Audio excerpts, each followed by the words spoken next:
ఎన్నో ఏళ్లుగా మనం అద్భుతాల గురించి కథలు వింటూనే ఉన్నాం. అయితే ఈ ఆధునిక కాలంలో చాలామందికి ఇవి నిజమా లేక కేవలం కట్టుకథలా అనే సందేహమొస్తోంది. ఈరోజు మనం సరిగ్గా ఈ విషయం గురించే లోతుగా పరిశోధించబోతున్నాం. అయితే అసలు ప్రశ్నేంటంటే, మనం చదివే ఈ అద్భుత కథల వెనుక ఏమైనా వాస్తవం ఉందా, లేకపోతే ఇవన్నీ కేవలం నమ్మకాన్ని కలిగించడానికి చెప్పిన పురాణాలా? రండి, ఈ విశ్లేషణలో ఒక పరిశోధనలా ముందుకు సాగుదాం.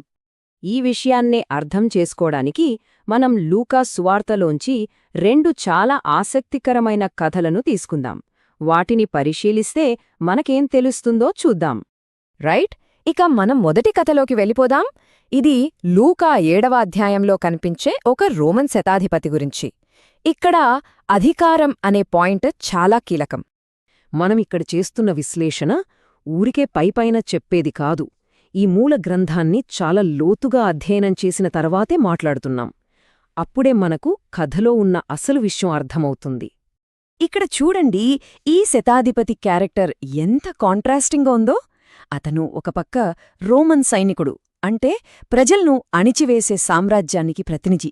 కాని ఇంకో పక్క అదే ప్రజల ప్రార్థనా మందిరానికి సహాయం చేస్తున్నాడు. ఒకే మనిషిలో ఈ 2 కోణాలు ఉండటం మామూలు విషయం కాదు కదా.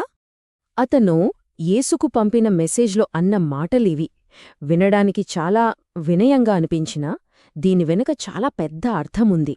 అధికారమంటే ఏంటో ఒక సైనికుడికి తెలిసినట్టుగా తెలుసు అన్నమాట. సో అసలు పాయింటేంటంటే, ఒక్క మాట చెప్పు చాలు అనడంలో అతని ఉద్దేశం చాలా క్లియర్గా ఉంది. ఒక కమాండర్ ఆజ్ఞ ఇస్తే పని జరిగిపోతుంది. అలాగే యేసు మాటకి కూడా అంతే శక్తి ఉందని అతను నమ్మాడు. ఇది కేవలం భక్తి కాదు, అధికారం మీద ఉన్న ఒక సైనికుడి అవగాహన. ఎంతలా అంటే యేసు కూడా ఇంత గొప్ప విశ్వాసం నేనెక్కడా చూడలేదు అని ఆశ్చర్యపోయాడు. సరే, శతాధిపతి కథ చూశాం కదా. ఇప్పుడు లూకా 7వ అధ్యాయంలోనే ఉన్న మరో కథలోకి వెళదాం. ఇది నాయిను అనే ఊరిలో ఉన్న ఒక వితంతువు కథ. ఇక్కడ ఫోకస్ అంతా కరుణ మీద ఉంటుంది. ఈ 2 కథల మధ్య ఉన్న తేడా చూడండి, ఎంత నాటకీయంగా ఉందో.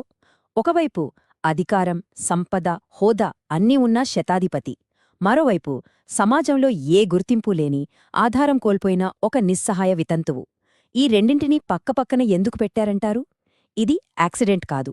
అధికారం, కరుణ, ఈ 2 భిన్నమైన అంశాలని చాలా పవర్ఫుల్గా చెప్పడానికే ఈ ఏర్పాటు. ఈ కథలో అస్సలు ట్విస్ట్ ఏంటంటే, ఎవ్వరూ యేసును సహాయం అడగలేదు. ఆ వితంతువుని చూసి ఆయనకే జాలి కలిగి పూర్తిగా తనంతట తానే ఆ అద్భుతం చేశాడు. ఆ రోజుల్లో యూదుల సంప్రదాయం ప్రకారం శవాన్నిగాని పాడెన్నుగాని తాకితే అపవిత్రులవుతారు. కాని యేసు కావాలనే ఆ పాడెను తాకాడు. ఎందుకు? ఆయన కేవలం అద్భుతాలు చేసేవాడినే కాదు, ఆనాటి మతపరమైన నియమాలమీద, చివరికి మరణం మీద కూడా తనకే అధికారముందని చెప్పకనే చెప్పాడు. ఓకే, ఇప్పటిదాకా మనం ఈ కథల్లోని లోతైన అర్థాన్ని చూసాం. చాలా పవర్ఫుల్ విషయాలున్నాయి. కాని ఇప్పుడు మన పరిశోధన ఒక కీలకమైన మలుపు తీసుకుంటోంది. అసలు ప్రశ్న, ఈ కథలకు నిజమైన చరిత్రకు ఏమైనా సంబంధముందా? ఈ సెక్షన్లో మనం బైబిల్ బయట దొరికే ఆధారాల వైపు చూద్దాం. పురావస్తుశాస్త్రం ఏమంటోంది, ఇతర చరిత్రకారులు ఏం రాశారు, ఇవన్నీ పరిశీలిద్దాం. మనం ముందుకు వెళ్లే ముందు ఒక కామన్ డౌట్ను క్లియర్ చేసుకుందాం. చాలామంది ఏమనుకుంటారంటే, బైబిల్లోంచి చాలా పుస్తకాలను కావాలనే తీసేశారని. కాని నిజానికి ఏ పుస్తకాలను చేర్చాలనే దానికి కొన్ని ఖచ్చితమైన రూల్స్ ఉండేవి. ఉదాహరణకు, అవి అపోస్తలుల కాలం నాటివా, వాళ్ల బోధనలతో సరిపోలుతున్నాయా లేదా అని చూసేవాళ్లు. పురావస్తుశాస్త్రం ప్రాచీన గ్రంథాలకి ఎలా బలాన్ని చేకూర్చగలదో చెప్పడానికి హిత్తీయుల కథ ఒక పర్ఫెక్ట్ ఎగ్జాంపుల్. చాలా కాలం వరకు విమర్శకులు హిత్తీయులనే వాళ్లు లేరని, వాళ్లు కేవలం బైబిల్లో సృష్టించిన ఒక కల్పిత జాతి అని వాదించారు. కాని 1906లో వాళ్ల రాజధాని హట్టూసా బయటపడ్డాక ఆ వాదనలన్నీ తప్పని తేలిపోయాయి. ఇక్కడ మనం గుర్తుంచుకోవాల్సిన విషయం ఒకటే, ఒకదానికిప్పుడు సాక్ష్యం దొరకలేదంటే అసలది ఎప్పుడూ లేదని కాదు. ఇప్పుడు మనం మరికొన్ని నిర్దిష్టమైన పురావస్తు చారిత్రక ఆధారాలని చూద్దాం. ఇది చూడండి, ఇది చాలా ఆసక్తికరమైన విషయం. చాలా ఏళ్లపాటు పొంతి పిలాతు అనే వ్యక్తి నిజంగా లేడని, సువార్త రచయితలు కథ కోసం సృష్టించిన పాత్ర అని విమర్శకులు అనేవాళ్లు. ఎందుకంటే అతని గురించి బయట పెద్దగా ఆధారాలు దొరకలేదు. కానీ 1961లో అంతా మారిపోయింది. పురావస్తు శాస్త్రవేత్తలకు ఒక రాయి దొరికింది. దానిమీద పొంతి పిలాతు యూదయ ప్రిఫెక్ట్ అని స్పష్టంగా చెక్కబడి ఉంది. సువార్తలలో అతన్ని ఎలా వర్ణించారో అచ్చమలాగే. ఇది చిన్న విషయమే కావచ్చు, కాని సువార్తలో చెప్పిన ఒక ముఖ్యమైన వ్యక్తి చారిత్రాత్మకంగా ఉన్నాడని నిరూపించింది. బహుశా అన్నింటికంటే ముఖ్యమైన సాక్ష్యం ఇది కావచ్చు. యేసు గురించి, క్రైస్తవ్యం గురించి కేవలం వాళ్ల అనుచరులే రాయలేదు.